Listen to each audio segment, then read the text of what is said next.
Hey guys, this is Sahil from alphabetazone.com, and in this video I will show you how to see the activity status of any of your Instagram profile. Like if somebody follows you and message you and you want to see the activity status of that particular person, you can do it on Instagram by using this feature of Instagram. First you need to open your Instagram account. Now you need to log into your account. After this you need to click on the three line icon at the top right corner of the screen. Now click on the setting option. Under setting option you will see lots of options, but you need to select the fourth option, privacy. Under privacy you will need to select the activity status option.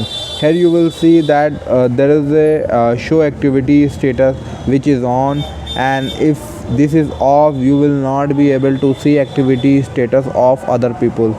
If you toggle on this feature, it will show your activity status to other and other activity status to you if they already on.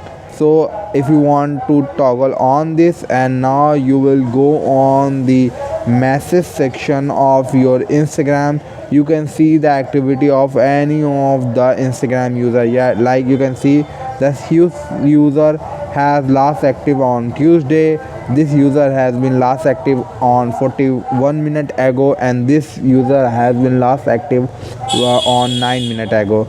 So this is the way to see the activity status